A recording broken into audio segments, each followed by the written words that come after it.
안녕하세요. YDEH 미션의 김바울 선교사입니다.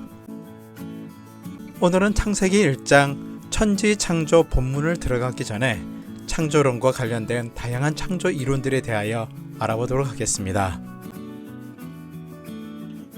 창세기 1장을 신화, 설화, 이야기로 취급합니다. 아니 무신론자도 아닌 기독교에서 이렇게 주장한 사람이 있나 하고 생각하시는 분이 있겠지만 그런 사람이 있습니다. 그것도 많이 있습니다.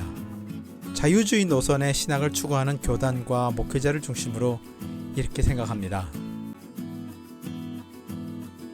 이렇게 생각하는 첫째 이유는 과학과 이성이라는 합리주의 사상이 기본 틀이 되어 모든 것을 합리주의라는 렌즈 혹은 안경을 통해 성경을 봅니다. 대형 교단의 신학대학에서 그리고 자유주의 노선에서 이렇게 주장하는 것을 이해하기 위해서는 성경이란 무엇인가에 대해 말씀드렸던 것을 다시 끄집어내어 설명하겠습니다. 모든 철학과 신학의 출발점은 마음입니다. 성경을 보기 이전에 이미 세계관 자체가 성립이 되어 있어서 그 마음 속에 비과학적이고 합리적이지 않은 비이성적인 모든 것을 제거해버립니다. 초자연적이고 이성적이지 않은 모든 것은 허구라고 생각합니다.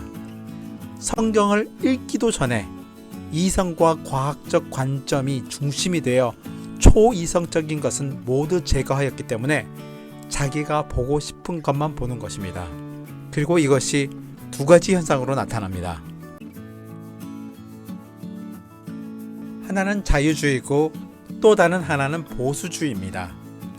자유주의는 이성과 과학이라는 합리주의 영향을 이미 받은 상태로 성경을 바라보았기 때문에 강하게 이성의 영향을 받은 것이고, 약하게 이성의 영향을 받아 성경을 부인하지 않으면서 이성을 추구하는 보수주의가 있습니다. 자유주의는 성경에서 모든 초이성적인 것을 빼버렸고, 보수주의는 성경에서 초이성적인 모든 것은 성경 시대에만 일어난 일이라고 주장합니다. 자유주의는 사회 중심과 철학적 설명 방법을 이용하여 성경을 해석하고, 보수주의는 이성주의 성서 해석 방법을 강하게 받은 세대주의 신학을 따릅니다. 자유주의와 보수주의는 자기들의 신학 기반이 성경이라고 주장하며 자신에게 맞는 성경 구절을 기본으로 삼았으며 자신의 신학을 성경을 통해 변증 가능합니다. 그러나 철학과 신학의 가장 근원이 되는 마음 자체가 이미 결정된 상태에서 성경 연구를 시작하였기 때문에 결과는 합리주의 신학이 되어버렸습니다. 차이점은 이성의 영향을 강하게 받았느냐 약하게 받았느냐의 차이점입니다. 자유주의는 천지창조를 이성과 과학에서 벗어난 초이성적인 내용으로 과거의 신화, 설화, 이야기로 취급합니다. 보수주의는 성경을 부인하지 않고 성경 시대에만 있은 것이라 믿기 때문에 지금은 일어나지 않는 기적으로 천지창조를 믿는 차이점이 있습니다.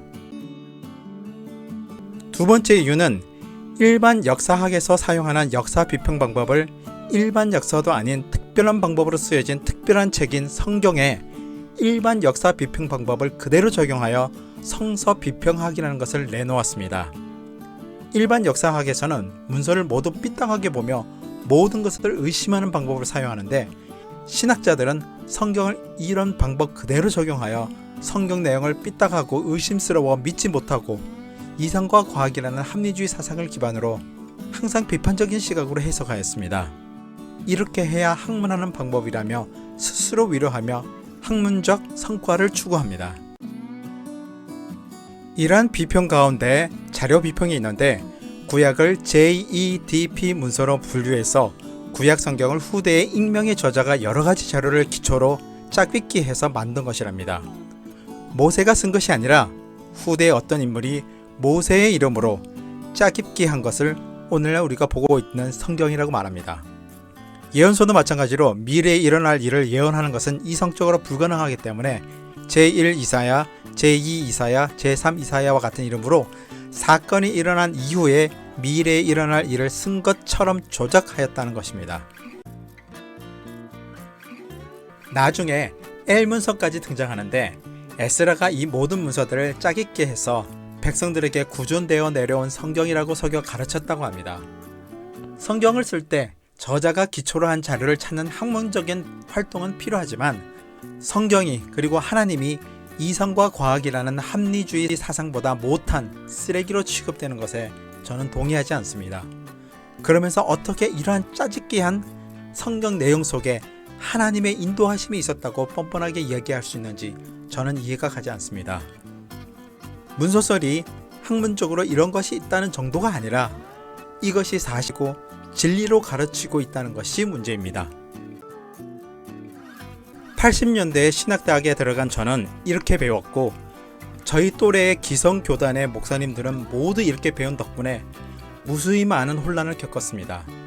저는 많은 시간 고민하며 저의 신학을 정립하지 않으면 도저히 목회를 하지 못하겠다는 생각을 가질 정도로 혼란스러웠습니다. 본문 비평, 문학 비평, 그리고 여러 가지 발전된 연구 방법들이 등장하였지만 여전히 창세기를 살화라고 가르치는 곳은 많이 있습니다. 보수적인 교단의 신학대학은 이런 것을 가르치지 않습니다. 그리고 대형 신학대학 안에도 합리주의를 따르는 신학 노선과 반대 입장의 노선을 따르는 교수들이 있어서 설화로 가르치는 교수가 있는가 하면 그것을 받아들이지 않고 성경을 그대로 역사적 사건으로 가르치는 교수가 있습니다.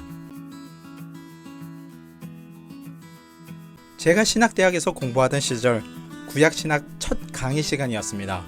교수님이 저희 모두에게 먼저 용서를 구하면서 자신이 용서를 받아야 한다면서 금방이라도 울 것 같은 표정으로 애절하게 용서해달라고 다짜고짜 말씀하시는 것이었습니다.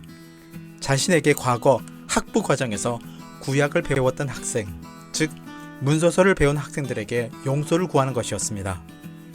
교수님 자신이 먼저 배울 때 잘못 배웠고 그래서 자신이 잘못 가르쳤기 때문이었다는 것입니다. 자신은 다른 비평학이 있는지조차 몰랐기 때문에 제2DP 문서서를 가르쳤는데 이것이 얼마나 기독교에 악영향을 끼쳤는지 자신이 경험하고 있기에 자신의 과오를 용서해달라고 하였습니다. 자신을 용서해주지 않으면 자신은 강의를 시작할 수 없다고 하셨습니다. 이렇게 성경을 짜깁기 해서 성경의 저자를 모세로 혹은 다른 유명한 선지자의 이름으로 내걸고 백성을 속여 내부적 단결을 시도하였다는 문서서를 믿으면 목회가 불가능해집니다. 적어도 저의 경험으로 그랬습니다. 이 방법은 사회복음 또는 현실 참여 그리고 윤리 중심으로 변합니다. 철학적 방법을 사용하여 성경 내용을 이성적 철학으로 설득합니다. 자신의 사상을 교회 성도가 알지 못하게 포장도 해야 하고 타협을 해야 할 때가 있습니다. 목회도 교회를 경영하는 방법으로 이벤트 목회를 할 수밖에 없습니다. 그리고 그렇게 하면 교회가 성장을 하기도 합니다. 그리고 현실 참여 중심으로 교회를 이끌어가는데 현실 참여가 잘못은 아니고 필요하지만 살아계신 하나님을 자신도 못 만나고 성도들도 못 만나는 것이 가장 큰 문제였습니다. 제가 이러한 사상에 빠져 있을 때 하나님 그분에 대한 설교는 할 수 없었고 나도 청중도 하나님 그분에게 빠지게 하지 못했습니다.